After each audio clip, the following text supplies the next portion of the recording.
computer. Oh, good. Yes. All right. We learned last time that when Joseph was in prison, so the minister of wine had a dream. And Joseph interpreted this dream. In the end, the minister got out. And Joseph, before he got out, Joseph said, listen, I interpreted your dream to you that you're going to get out. Please remind me, mention me to Paro. I'm stuck here in prison. I didn't do any sins. I'm innocent. Please remind me. And it says that the minister of wine got out and he forgot Joseph. He forgot. After 2 years, he remembered. That's how this starts off. Vacation the time at the end of the 2 years, suddenly he remembered. He remembered about Joseph interpreting dreams. And Joseph gets out and he interprets the dreams of Paro and saves the world. Okay, now let's look at the dream of the wine minister. What was the dream of the wine minister? That he had grapes, a cluster of grapes, and he squeezed the grape, they came out wine. And came out wine. The Rebbe said, what is this talking about? It's talking about our service of God. The reason that we're here in the world is to live in the truth, right? Live in the truth. Let's take an example in Russia. So somehow they convinced all the people over there that communism was the best thing in the world. Everybody else was their enemy. So everybody lived in Russia with this idea that they call it brainwashing, that Stalin was the father of all mankind and he was going to bring peace and brotherhood to the world. And they lived with this idea in their mind that that was true, and outside of communism, there was nothing and everything was it. But suddenly they realized that the whole thing was a lie. It was a lie. Well, the fact is that we're also in this world living in a lie. We think that we really exist, that we're ultimate reality. And that's what should inspire us. Just like in communist Russia, they got, anyone who said something bad about Stalin, everybody hated him, and everybody said anything good about him, everybody loved him. Well, that's the way we feel about ourselves. In this world, we get excited about ourselves, and anything that makes me feel good is good. If it makes me feel bad, it's bad. And we get convinced and confused. What are we really supposed to be thinking about? What's really supposed to be thinking about? We're supposed to be thinking about the truth. What the truth is that we are not the king of the universe. We are not the ultimate reality. We are created. We are being created right now. There's a creator that's creating us. And if we think that we're good, as the creator is infinitely more good. And if we think that we are valuable, the creator is infinitely more valuable. He's actually creating us. If we think that we are real, the creator is infinitely more real. And that's the whole essence of what the Jewish people are chosen for. The Jewish people are chosen to reveal the goodness of the creator in the world, but it's concealed inside of the Jews, like wine is concealed inside of a grape. And in order to take this one, that was the dream of the minister. In order to take this wine, this love that we have of God and joy of realizing the truth, that we're home, we're back, we're together with the creator of the universe. And in order to do this, in order to feel this, so we have to squeeze ourselves. And squeezing ourselves here, it says you have to think. You have to think. You have to think, you have to contemplate, you have to, how do you say, control yourself. You have to control yourself. You have to sometimes squeeze yourself, force yourself to do good, force yourself not to be selfish, force yourself not to get excited about negative things. Force yourself. What's this? This is all sorts of weird. Okay. So that's called squeezing yourself. You also have to force your mind to think about the creator. You have to force your mind. That's what he says. And then if you do, then you become free of your bad thoughts. Just like, let's say, take the example, like the people in communist Russia. So they had to force themselves to think, listen, maybe this is wrong. Maybe this communism is not right. That you have to take everything away from the rich people, equal distribution and everything. It seems really nice, but maybe it's wrong. Maybe, and in fact, it was wrong. It was just destructive and it was wrong. The same thing is exactly how we think about ourselves. If we think that we are the boss and we are everything, then we're living in a false world. We get excited about wrong things. That was the war against the Greeks, the war against France, right? Selfishness. Selfishness is not ultimate reality. Ultimate, there is God. God is creating us. God did give the Torah. God is giving the Torah. God is enlivening us. God is infinitely good. We feel this good of God, so we feel happy and we feel love of God. We just have to squeeze ourselves a little bit and think about it. Okay, but Bechinas Yayin, this level of wine. So let me make this bigger, and I've discovered a trick how I can move the page. Watch this. Hello? Watch this here. Hello? Hello?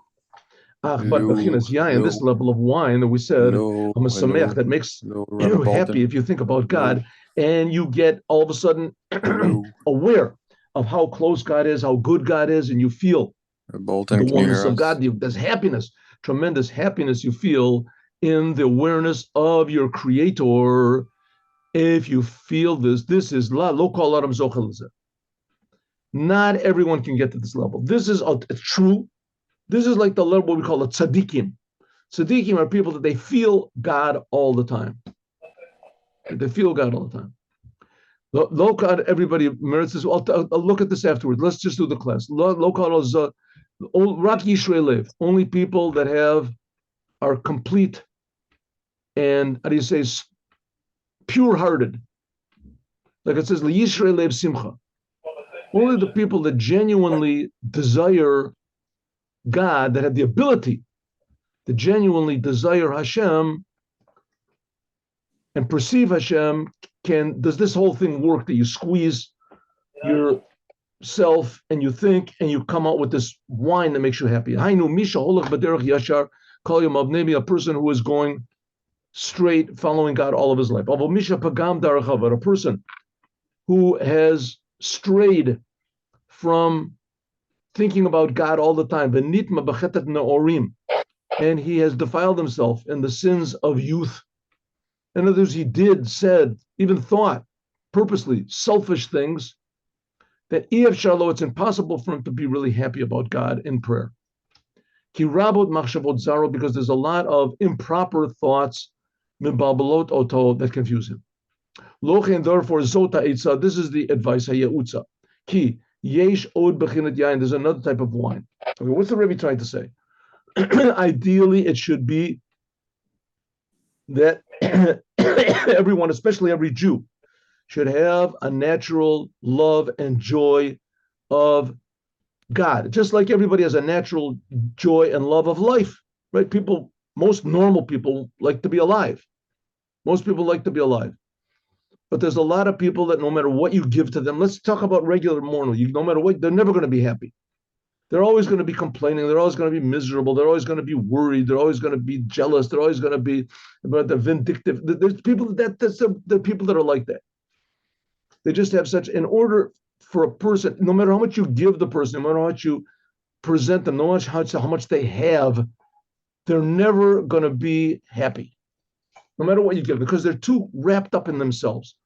That's the way it is. We're talking about physically.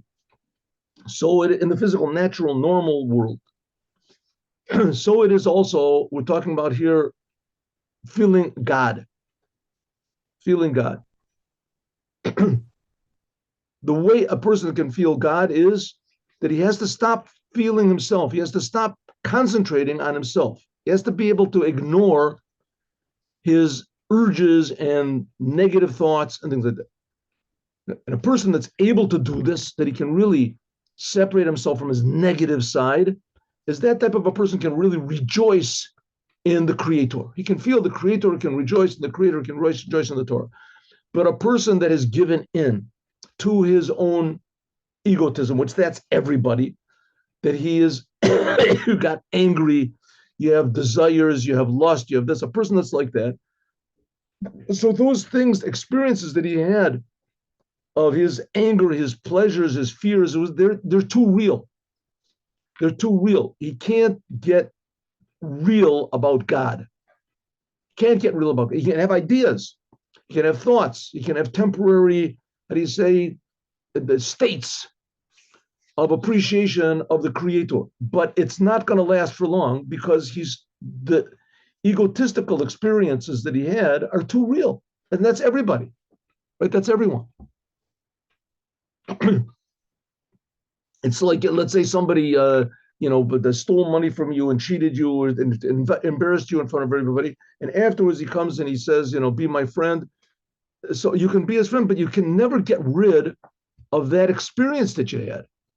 Of the same thing as when a person experiences himself, and when I do X, it gives me pleasure. When this makes me angry, all those feelings that people have from selfishness, this impairs our ability to clearly see God. It's like having dirty eyeglasses. You just can't see clearly because you've got your own egotism is in the way. So who is like that? Everybody. Everyone is like that. That's natural life, that people are just egotistical. But says the Rebbe, but the goal and the fact is that that's wrong. It's a fake out. It's a lie. It's a dream. It's a dream. So how do we get out of it? Says the Rebbe, there's another type of wine, another type of squeezing. Like the rabbis say, Gabi Hargi, based in the people that are sentenced to death by the judicial court. And there used to be a thing in the time of the Second Temple. It stopped about 200 years before the Second Temple, something like that. Stopped. There was death penalty. And even though it was almost never applied, it was almost impossible to apply. The fact is the death penalty. But there was such a thing. And the Torah says, a person that doesn't keep Shabbos is punishable by death. Death. Okay, so there were 4 different types of death. There was the stoning, and there was choking, there was burning. They would pour hot lead down a person's throat. And there was beheading. 4 different types of it. So this before they would apply one of these types of death penalty, they would give a person a cup of wine, a kos yain, kodem misa, before they killed him. It says that a court that sentenced someone to death once every 7 years, some people say even every 70 years, it was called a hanging court. Baked in Chablanit, it says.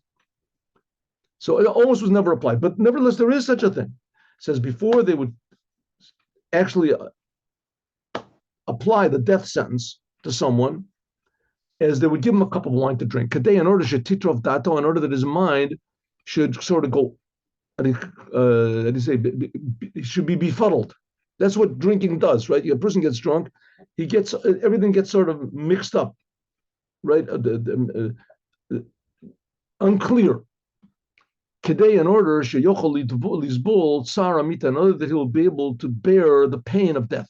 And therefore, in Kriya Shema Shalomita, when we say Shema Yisrael before we go to sleep, Misha wrote a person that wants to accept on himself the 4 death penalties of Beit Din, like it says in the Nusach of the Arizal.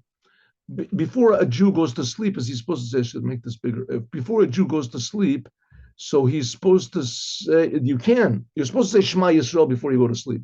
But there's a whole entire prayer that you say, would have psalms in it. And then there's one part which is given by the Arizal, and it says that if I have done a crime and I'm punished by beheading, which that affects one of the letters of God's name, then I accept on myself this. It says, Misha wrote a person, he says, if I made a blemish in the yud of God's name, and I had skill, I have to the punishment of stoning, etc. In other words, even now we are can be spiritually guilty of crimes. We don't say Shema Yisrael properly. We don't put on tefillin properly. So spiritually, the crime is stoning or burning or whatever. Spiritual. Of course, we're not talking about actual. But nevertheless, what's the Rebbe saying? We have no idea how severe it is, how ridiculous it is that we go against God. I mean, God is creating us all the time.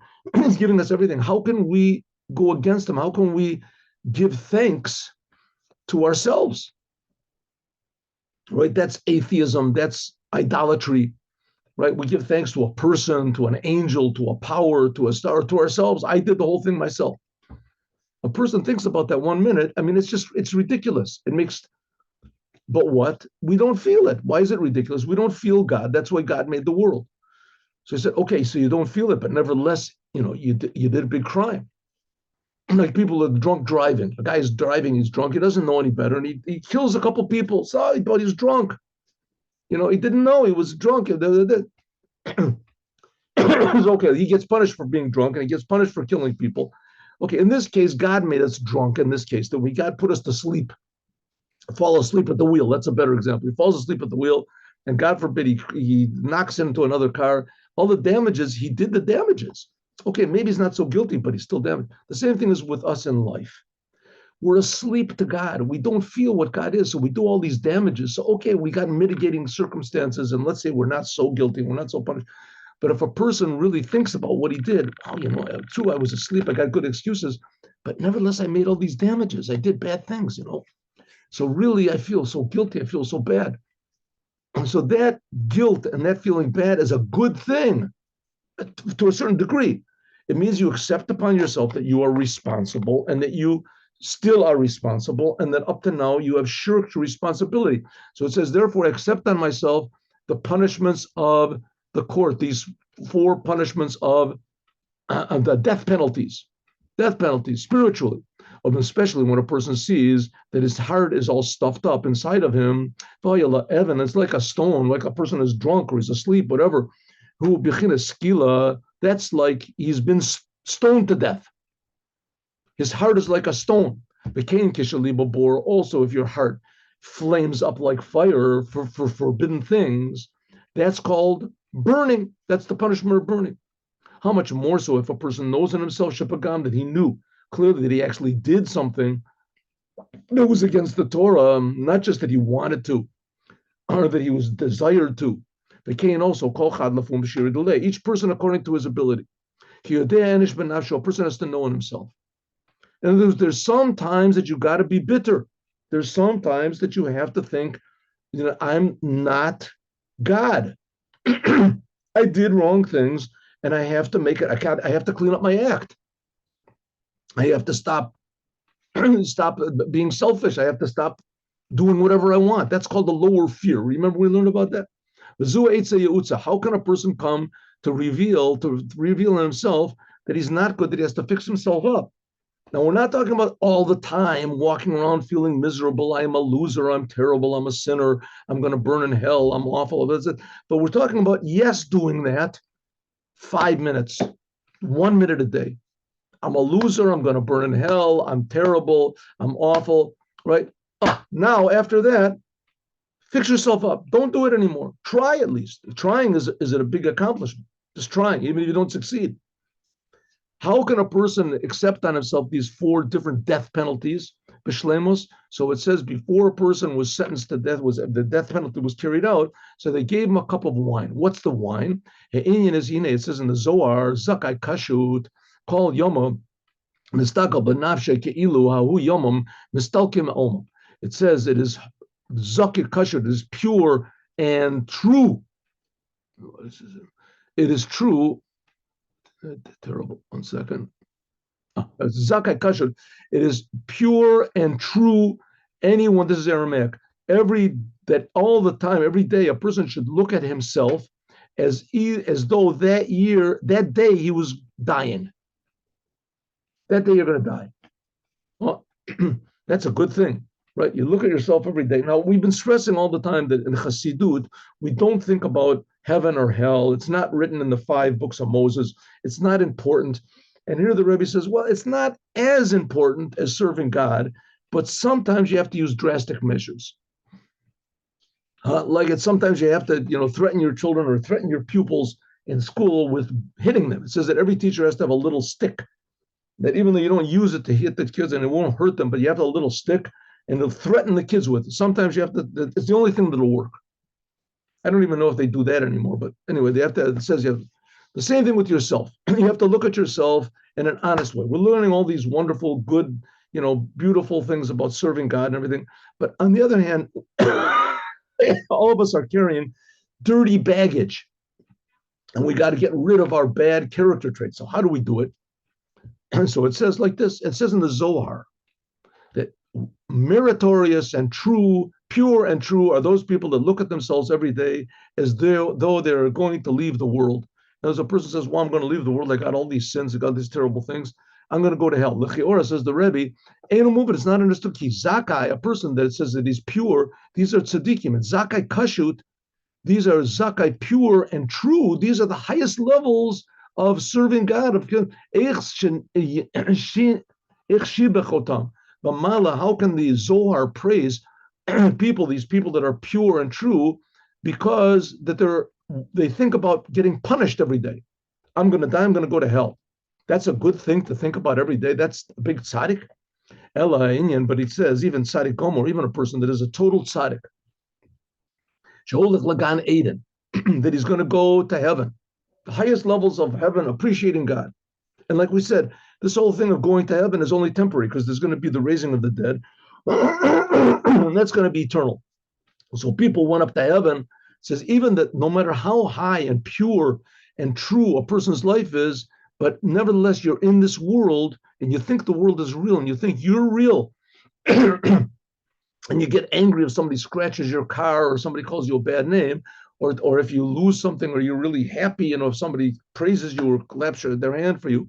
So therefore, when a person dies, he has to have what's called the immersion, benar dinor, the river of fire. Vatvila he la'avir koach. It says you have to be immersed in this river of fire in order to go to heaven. Why? In order to remove from a person the world, any thoughts or connection that he had with the world.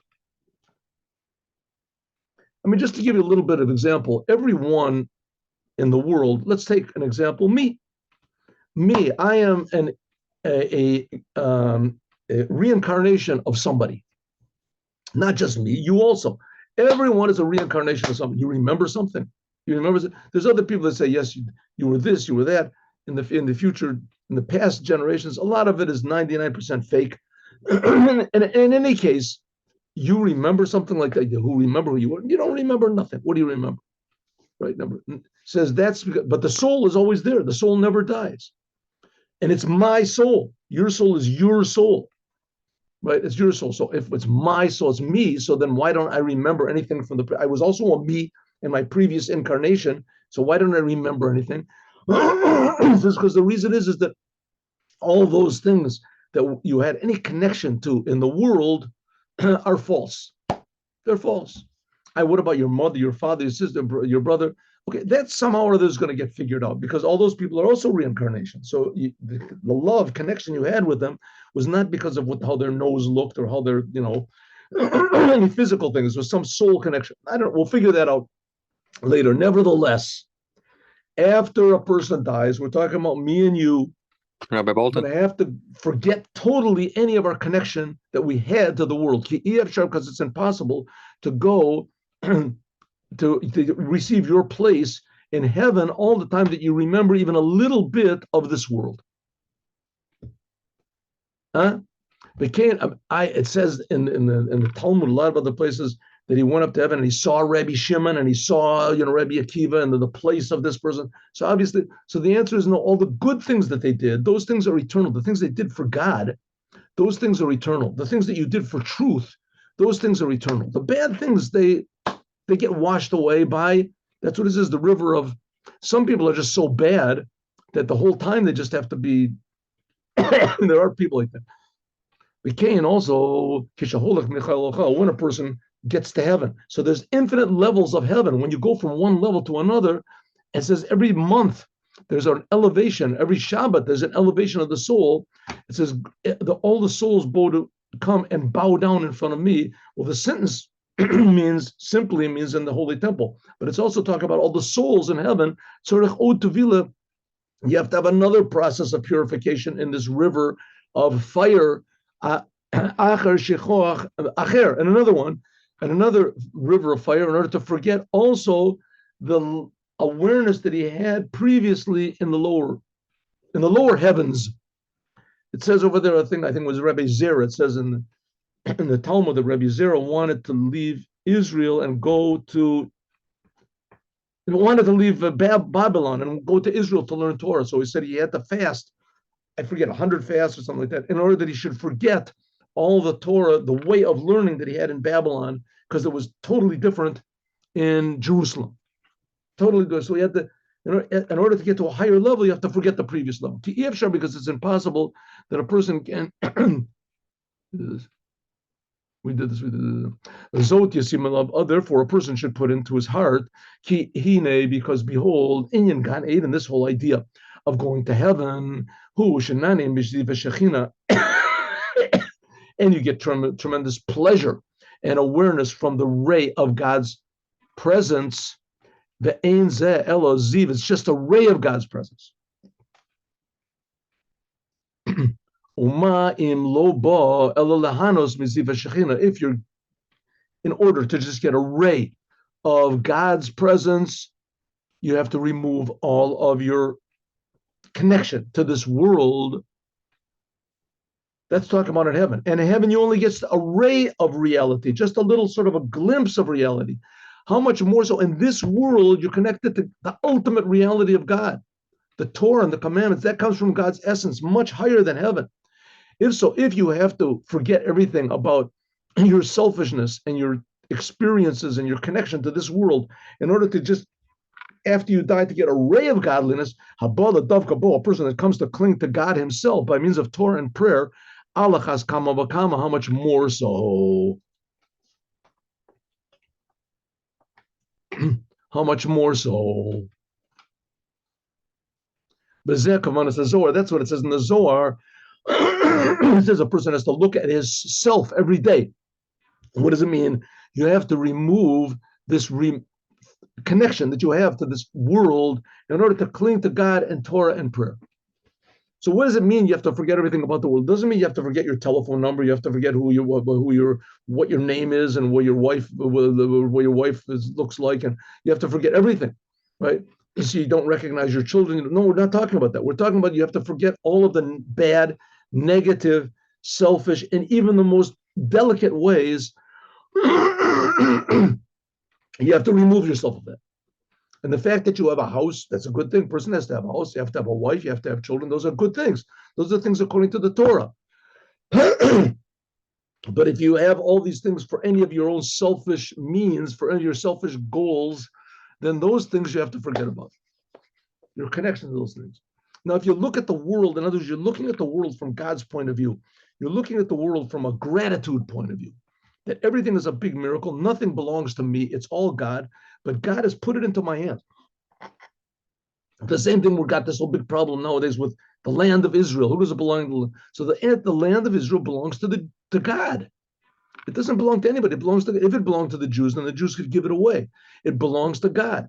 We have to look at the land of Israel all the time from God's point of view. That means there's no more stupid movie theaters or ridiculous rave parties or all these things. But we have to have an army. You have to have a good time. It's necessary to have a good time. You have to have music. You have to have fun.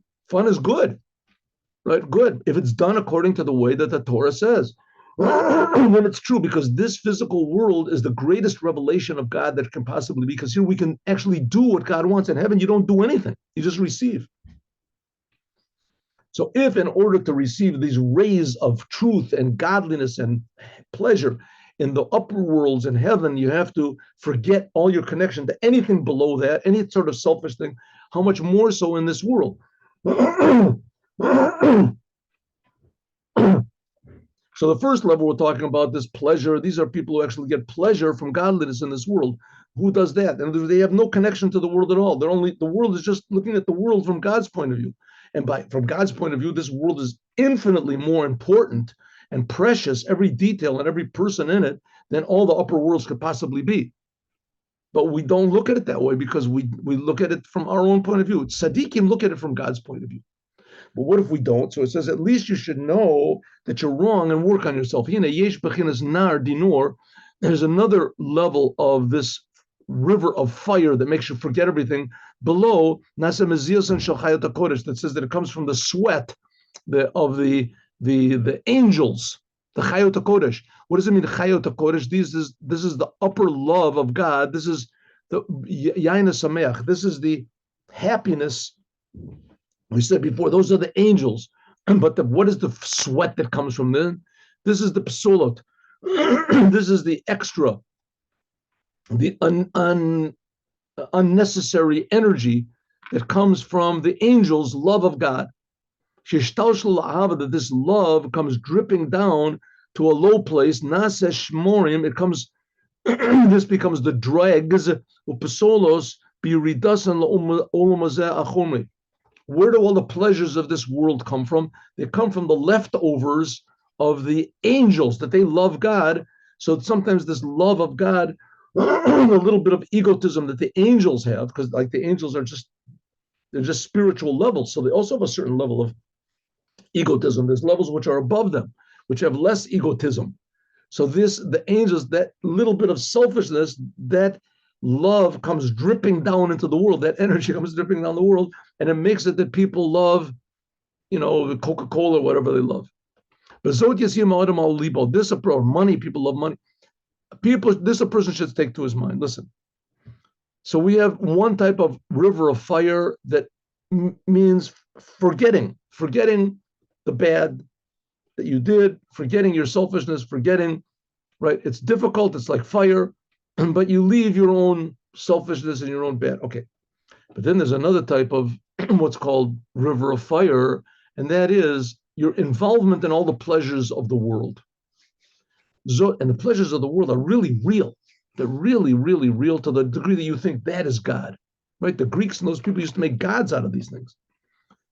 So what if you're involved? What if you get pleasure out of the world? Right? You enjoy, you're looking at your bank account, you have another couple of zeros. Oh, you feel good, right? It's a good thing to have money, but that becomes your whole God. Not good. So what should a person do? Money is good. You get excited. You lose money. You feel bad. What should you do? This a person should take to his heart. You read this descent of the love of the angels down below. How I have descended so low, and how this love, these pleasures have come so low, and I'm involved in the pleasures. He's marmar libo ma'od. His heart will become very bitter. V'yitzak el Hashem, and he'll cry out to God, but tsarlo, when it's painful to him. Like it says, tzak libo el Hashem, that my heart screams out to God. I remember once I was walking together with Rabbi Mendel Futafas. It was my teacher, and we walked by this big garbage bin where they threw all the big garbage bin, and there were cats that were eating over there the garbage, old pieces of fish and stuff like that, just disgusting stuff that everybody gets rid of, and it's smelly, so they put it away. And these cats were just really having a big party, and they were really enjoying like a big rave or something like that. They were just.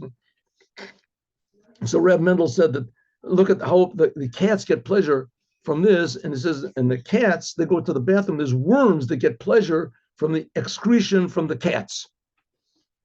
So, and the worms are really getting pleasure. He says that's like us. We get pleasure from the world. It's like we're the worms.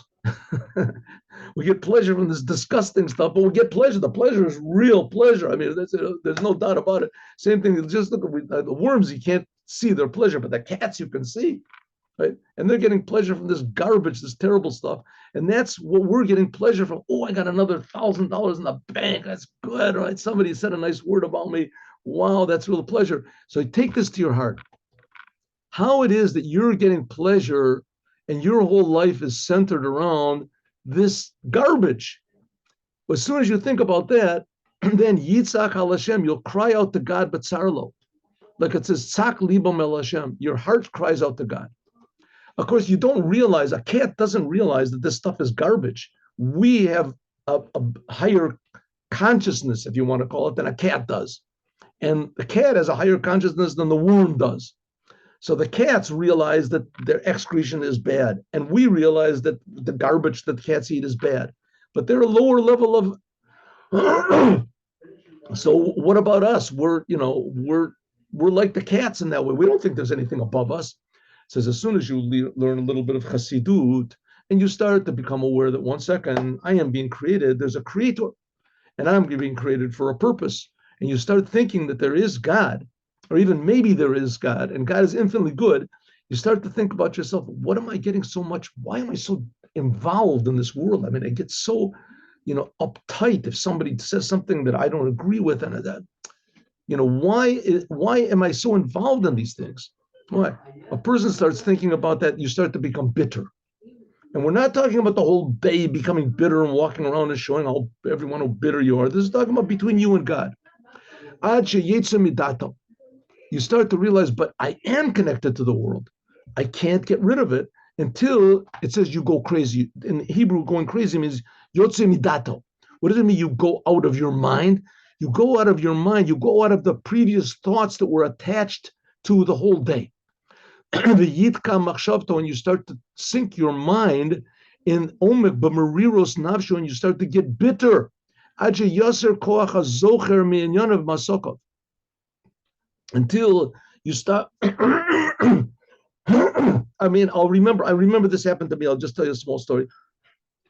This basically is the meetings that they have for the 12-step programs, and people that are addicted, Alcoholics Anonymous and Narcotics Anonymous. Something like that happened to me. I used to, when I was actually after I finished university. So I had a band of like really sort of rasty friends. We used to go down to the bar all the time. None of these guys were Jewish. It didn't make any difference. Not that Jewish people can't be rasty also, but so we used to go to the bars. And sometimes they would ask me to sing, and there were a lot of bars where I did sing and everything. Anyway, so I went down and I started realizing that this is really, really stupid what I'm doing, and the jokes they tell are really not nice, and the friends are not really friends, and the people there are, everybody's super selfish, they just, but I couldn't stop. It was like, you don't go to the bar. What are you going to do? You're going to do nothing. What are you going to do? Just nothing. I wasn't a big fan of watching television or anything like that. Just do nothing.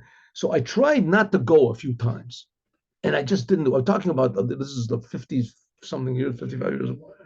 So I tried not to go, and it was just impossible. My friends would come, they would honk the horn in front of the house, and I just found myself, I just had to go. I just had to go. Finally, I decided one day, that's it. I'm not going. I'm not going. And I remember I was in my room, and I said, and they were honking the horn. I turned off all the lights before, as though I wasn't there. And I wanted to go so much, but I kept telling myself, listen, it's stupid, it's low, it's disgusting. What are you going to this terrible, stupid places for? It's nothing, but there is nothing better. A big battles until they just left, right? They honked the horn for 5 minutes and then they left. And then the next week they came again, and I tried to avoid these guys, and then that's it. They stopped coming. But I remember the thinking how bad, how stupid it is to go to this place, these bars, and it was just wasting your time and your money. And not that I did anything particularly, particularly outrageous over there, but just the fact of spending the time. Okay, the same thing says the Rebbe that we can do about the world. And we're not talking about, like I say, this is a process of maybe 3 minutes, 5 minutes. You think to yourself, what am I getting so angry about? What do I have such a lust for? What am I so lazy about? What am I so scared of? What am I so that a person thinks about, why am I so connected to the world? Why does the world have such a big effect on me? And then you get bitter. Until you forget all of the things of the world. You forget. That person that got angry in the world, that people that got lost in the world, that wasn't me. That was something else. Let's forget that. That's what's called the wine that makes drunk. That's the one that they gave before they sentenced a person to death. They did the death penalty. Risho, I'm sorry. Risho, and he forgets all of his whatever it is, his mind, his ideas. He forgets everything in the past. By means of this, now you can start to pray and say Baruch Atah. And when you say to God, "Blessed are you," you can say it face to face, in truth.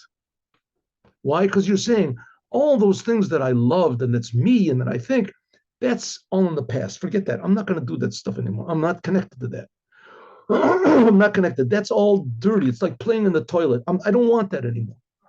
As soon as you do that, then you're free to a degree. That's bitterness. This bitterness on the past, kimar nafsho al hester panav, you're bitter because of the concealment that you concealed God. You turned your back on God and your creator. Because if there was revealed godliness, then if you fear God, at least like you fear people, then you wouldn't do what you did. Kamar Rabban Yochanan ben Zakkai, like Rabbi Yochanan ben Zakkai said to his pupils right before he died. His pupils said, leave us some words of wisdom. And he said, Halavai, it should only be that you fear God like you fear people. And they said, what does that mean? I mean, God is infinite. God is infinite. How can we should only fear God like we fear people? And he said, you should know that before a person does a sin, he says, I hope nobody's watching me. Right? Fearing God is very nice, religious, but fearing, actual fear, shame is in front of people, what people are going to say about me. So he says, therefore, you should have that same fear and shame to the Creator. Think about it for a second. As soon as you do, then you, just like you don't want to do bad things in front of people, you get embarrassed if you lose your temper, if you go have lust or something, and somebody sees you. So how much more so you should be in front of God? And therefore, when you return to God and you request, you say, God, please reveal yourself to me, and you say from the depth of the heart, when do we say, God, reveal yourself to me? Every time we make a blessing. All the tefillos and all the requests are arranged according to this. But Cain also, but Kabbalah's Malchus Shemayim, also when we accept the yoke of God, when we say Shema Yisrael, in truth, ki be'emes, because in truth, Ratzona v'chefzo, the dav kabo, my desire and my will and my desire is to cling to God. And what's preventing me from connecting to the truth? Mar nafsho al rechoko. He's bitter on his distance from the face of the king. Even though he's very far, nevertheless, in kol zeh yesh bechinas havdalah. Even though I am very far from actually loving God and appreciating God and being close to God, but nevertheless, I can nevertheless separate myself. I can say, nevertheless, these thoughts are not proper. I'm not going to connect myself to it. Miu rachok, who is far away? You feel that I'm far away.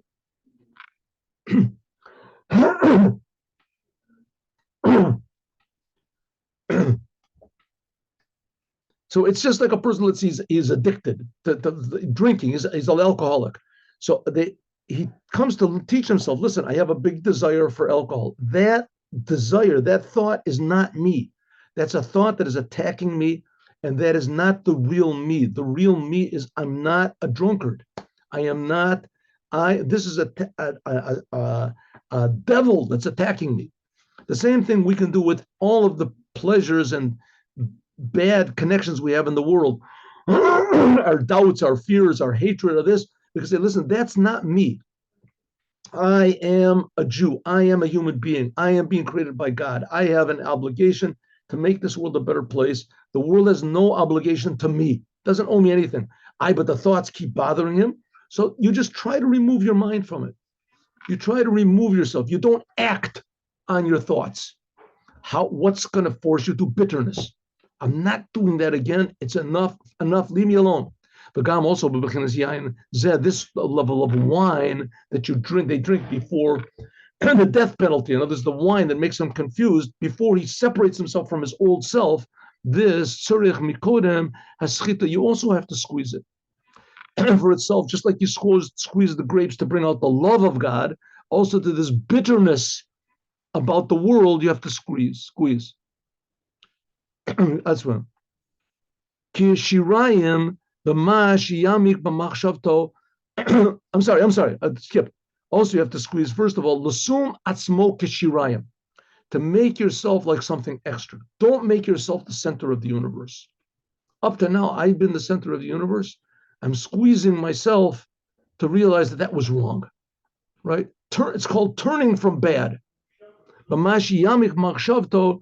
You think about all the deeds, speech, and thought that were in the past. Asher lo Hashem, that were not for God. The yeshafal ruach, then you become humble. And that, we said, is the lower fear of God. Appreciation, humility. Realizing up to now I thought I was God. I'm wrong. I wasn't God. And that thought that I have, I think, I separate myself from that a little bit. And I think, listen, what does God want?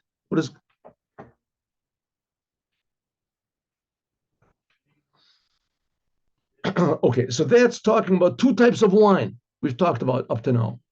Two types of wine. One type of wine is feeling God, loving God, appreciating God, happy with rejoicing with God. But not everybody can merit that. Another type of wine, which is much more accessible to us, that is bitterness.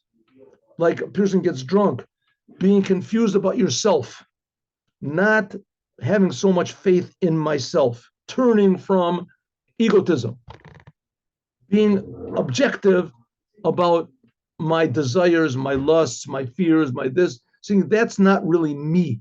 That's my selfish urges. It's like you have two selves, and I'm going to cling to the truth self. There's more, and God willing, that's what we're going to talk about more tomorrow. We'll continue tomorrow on Friday. We'll continue on Friday learning this. Okay. Let us now stop the share, stop the this.